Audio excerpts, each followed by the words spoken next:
Hi, I am super excited to be going live.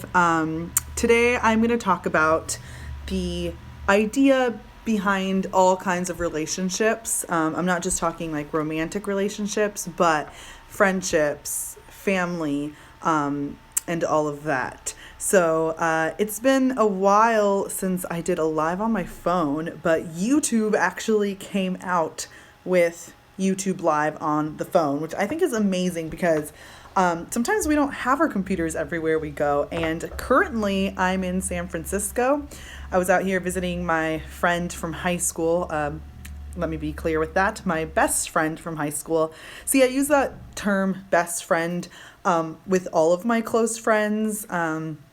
Well, I have a lot of best friends. But, with friendships, there's different types of relationships. Like with my friend from high school, I can be my complete self 100%. I can show her my funny side, my vulnerable side, all of that. There's bad connection. Dang it. Okay, good connection. So, this is perfect. Bad and good connection live. And I'm talking about relationships, like with what people do you have bad connection with and good connection with and all of that. I hear a lot of dogs barking. Anyway, so I want to get into that. It takes time for people to open up, and that's something that I've learned. I'm the type of person who wants to know people right away, and I want to ask the deep questions, and that actually scares me because I used to be that person who didn't want to open up. And now I've been putting myself in those shoes, those previous shoes, that it took so much for me to open up to just anybody. And just yesterday, my friend and I, who knows everything about me, we just figured out even more. And that was so exciting, being able to be like, oh my God, I've never told this to anybody, but I'm telling it to you. And it took over, I've known her since I was 14, so like 11 years for us to talk about certain things. And it just blew my mind. So because of that, I had to do this live. And, a lot of people are like, when they're talking about relationships, and I'm talking about like the romantical sense, in a relationship, people would tell me like, oh, well, you've never been in a relationship. Like, you don't know what it's like. So you can't tell me to not feel this way.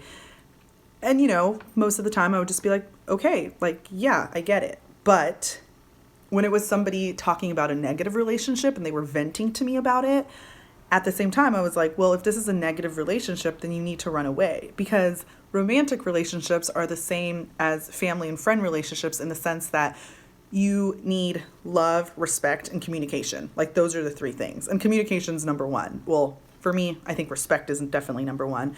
And with respect, you will be able to open up slowly or at your own pace with somebody and be able to have great communication, and then love will come after. Because you can say, I love somebody, I love spending time with somebody, I love getting to know this person, but do you really love them? No, you have to get to know them. So I had people ask me questions, and I figured I'd just get into answering some of them because it will help in terms of talking about all of this. Because like I said, it doesn't matter what kind of relationship, you need all those things, love, communication, respect. So like if one of yes, I've never been in a relationship. Yes, I've never been in love, but I do know the things that I want from that individual, whoever it is. And I want to be respected, and I want to be able to have good communication and be honest, which is a huge thing. And with friendships, it's the same way. I mean, just yesterday with my best friend, there was something that had been bothering her about me recently. She was trying to like tell me something that was going on in her life, and it was a mistake. I didn't see her message, but I totally just disregarded it and started talking about something that had been happening in my life. And she didn't tell me until I saw her in person, and she said, I was trying to open up to you, and you totally just ignored the situation and talked about yourself. And it's hard to hear that because you're like, well, I don't always want to talk about myself. I do care about you. And if the person loves you, they'll understand it was just a mistake. And, she totally was okay with it. But she's like, I just needed to be honest because it was bothering me. And that was exactly what I needed from her, from anybody that I'm creating any type of relationship with, even like my family.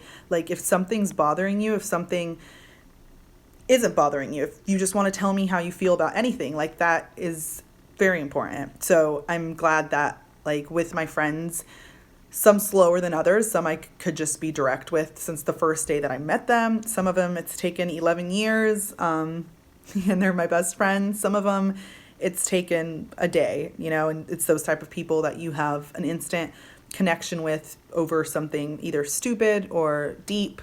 So yeah, relationships is just all about communication and honesty, any kind of relationship.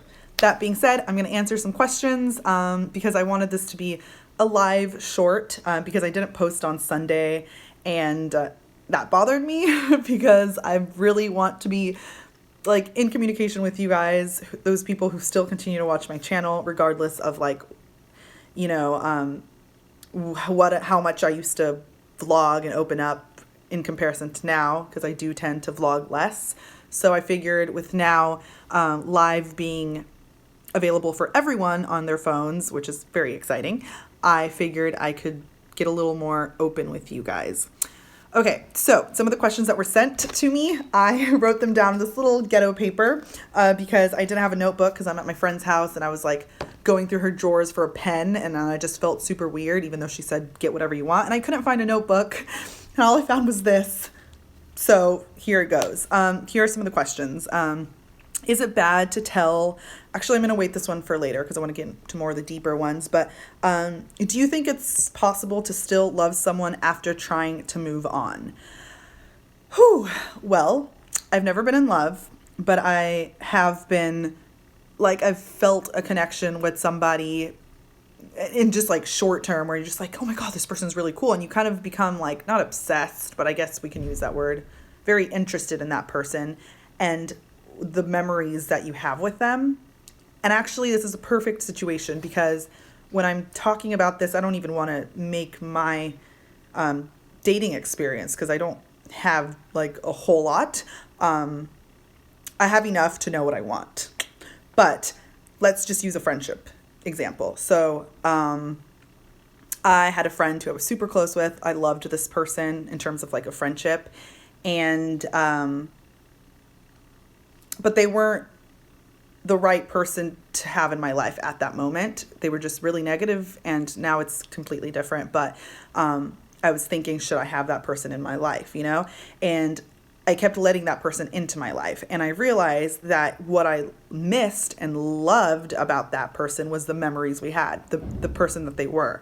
And it wasn't so much that, I still love this person. They're one of my best friends, but it was just one of those things where I was holding on to the memories. So when you ask, do you think it's possible to love someone after trying to move on? I think it's possible to love, like I said, the memories. You're like attached to what they were, what you had. And, something comes up and it reminds you of that person. And it makes you think about that person. And you're like, God, I'm still in love. And it is sometimes going to be hard to move on. But I think if you start realizing that it's not so much the person you were in love, but the feeling that you got that you were with them. And if you can find other ways to feel that way, it's going to be so much easier to move on. And I think it's important to move on, especially if that person was a negative person in your life. So just like do things that make you happy. And I recently posted something about this on my Instagram where I was kind of in my head about certain things. And I was like, okay, well, how do I get that feeling? It's not just with that person or in that moment. It's like, it's me. It's inside of me. Like you create the happiness. So when you were dancing with that person, yes, it was the feeling that you had with them, but the music made you feel that way. So put on your favorite music, go walk, just move on, I guess. And it's hard sometimes, especially when you've been in a relationship for a long term. I haven't. I don't know what that feels like, but I know what it feels like to be infatuated or want to keep holding on to a friendship that isn't working or somebody that you like. So I don't I kind of want to say I don't think it's love, but I don't know. So I just think figure that feeling that you have, that, you know, like which I explained. So moving on to the next question. Do you think people deserve a second chance? I think people do deserve a second chance. To not get so deep into it, but, you know, growing up, my parents didn't have the strongest relationship, and there were a lot of second chances given. And now that I look back at that, you know, I think my parents made the right choice, and I don't point the finger at them, and I don't think, you know, I don't say I wish it would have been different, you know. But when you do give a second chance, like really write, it helps me to write down things, because in my head I like get too cluttered up and I think about everything. So when I write down something and I look at it visually and I go, okay, well, why does this person deserve a second chance? Like, these are the pros and cons, I guess. Is that what I'm going to do when I'm in a relationship? Write the pros and cons? God, I'm crazy. But I think people do deserve a second chance, depending on like how big the thing is. Certain experiences that I've lived vicariously through, I would give, like, for example, let's just move on to the next question. So it says something about,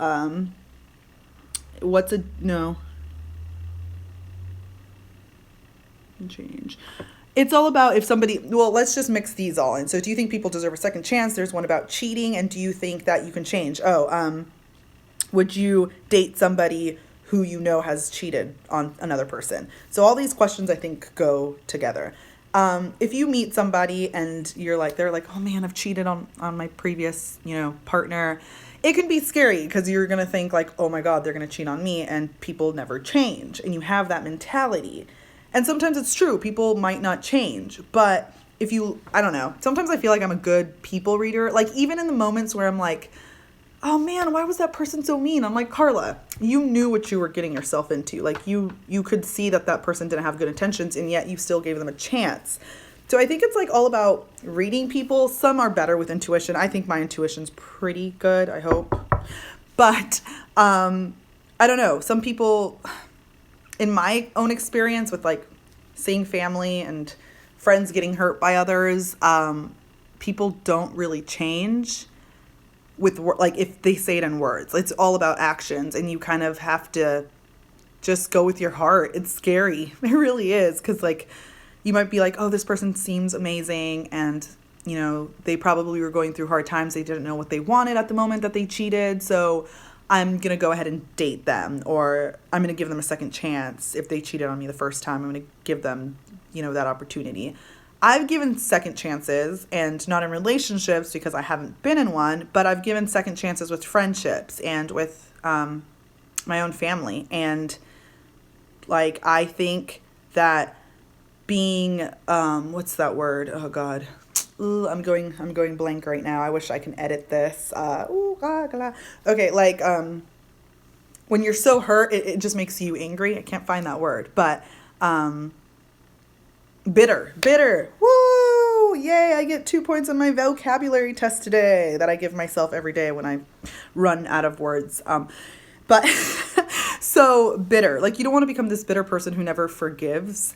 And like, for example, just like with my parents, like my dad and I, we have such a great relationship, and I've been able to forgive certain things that have gone on, you know, like I'm not that person who has issues.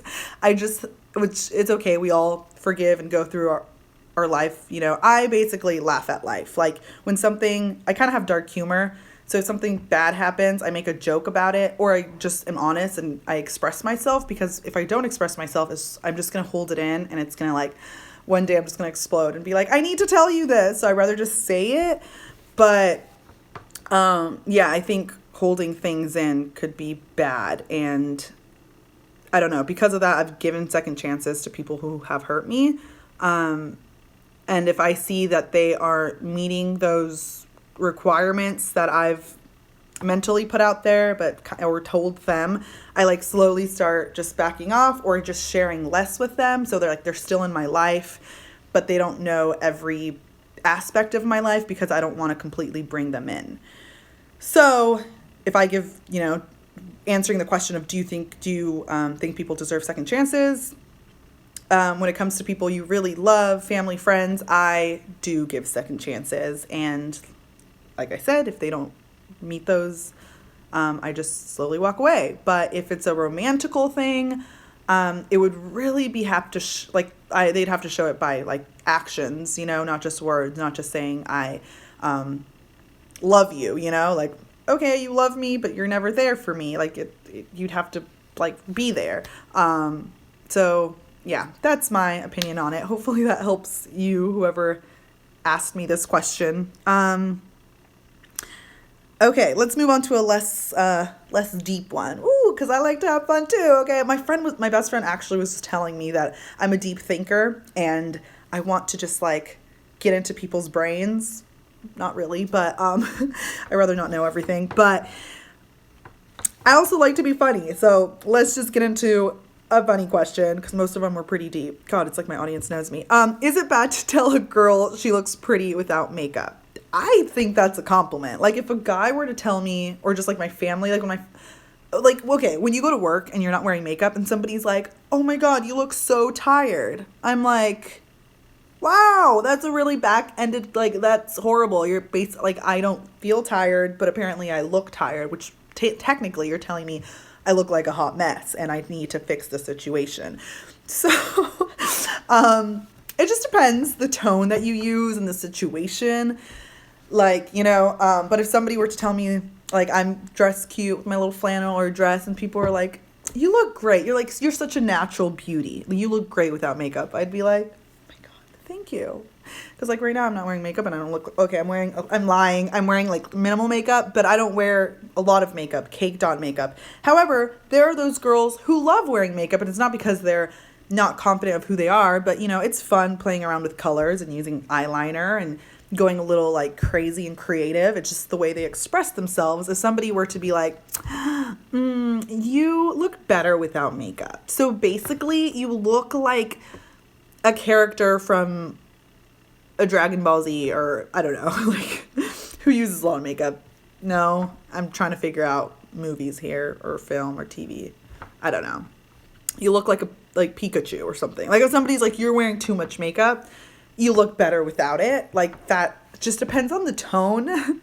But personally, I think that if somebody's like, okay, like sometimes, yeah, like my mom, she tells me like, Mija, you look prettier without makeup. Like it's great when you use it, because like for weddings I've had to like change my face, like, oh, this is Carla, this is a different person, this is like Carly. Carly's the person I am with makeup, which is basically like this super like 100% confident, like, ooh, look, I'm so pretty, let me take all my selfies. No, but when my mom tells me that I look super beautiful just being natural, that's a compliment. I will take that. Anyways, let's move on. What's a deal breaker for me? It brings me back just to tie all of this. There's one good question, but what's a deal breaker for me? Not having respect, and not like having good communication. And I'm not saying like, I need to know all your life story, because it basically brings me back to the beginning when I said that, people go at their own pace, and I think that's okay. Like me and my best friend just opened up about some serious things yesterday night, which actually made us become even closer. So that's the beauty of things and the pace that people have. They're different, speeds. But a deal breaker is just communication, in the sense that I can tell that something's wrong and you're not telling me. And I'm like, just be honest, because then it's not going to help things, So just being honest is a huge, huge, huge part for me. If you're not feeling it, if you think I'm a bad friend, like if you're not feeling a relationship or a connection, or you think I'm a horrible friend, or something I did or I said bothered you and you're not telling me, or you don't want to hurt me, that's like, I don't want to keep like making you angry or keep adding,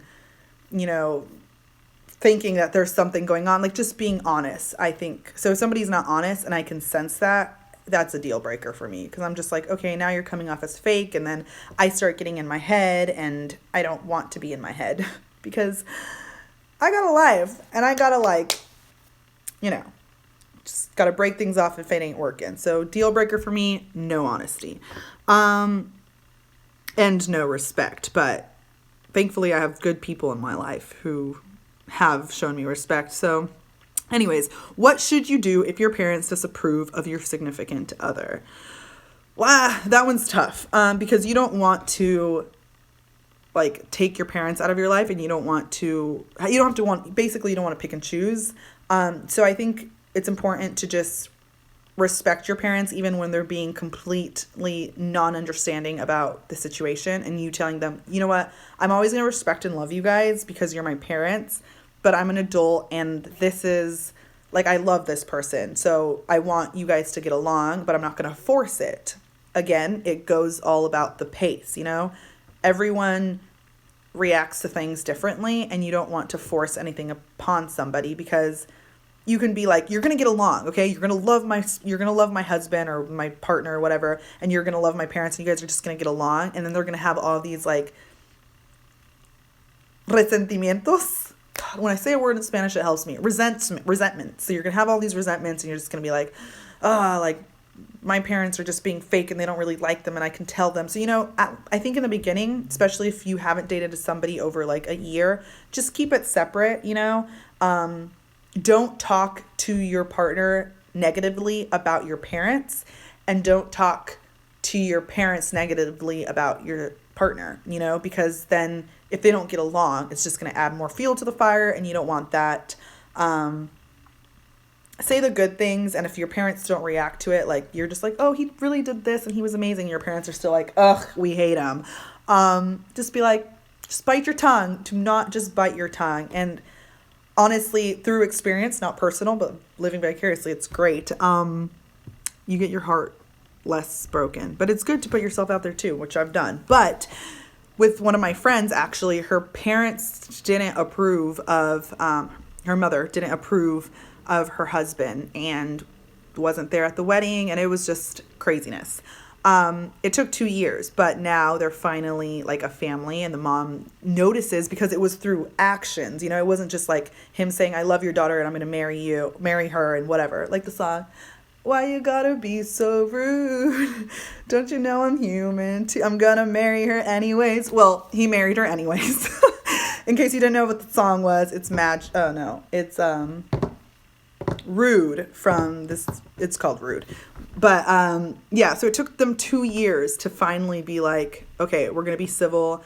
I've noticed that for those 2 years you've loved and respected my daughter, and you've shown through your actions that you're a good man, and she finally loves him. So she finally accepts her son-in-law. So in case, for that person who asked me that question, or just anybody out there who's going through a similar situation, if you need hope, I hope that story gave you hope, because there are happy endings. I really hope that I'll have a happy ending with just life. Life is great right now. So, but I'm glad that I was able to answer these questions for you guys and talk about this.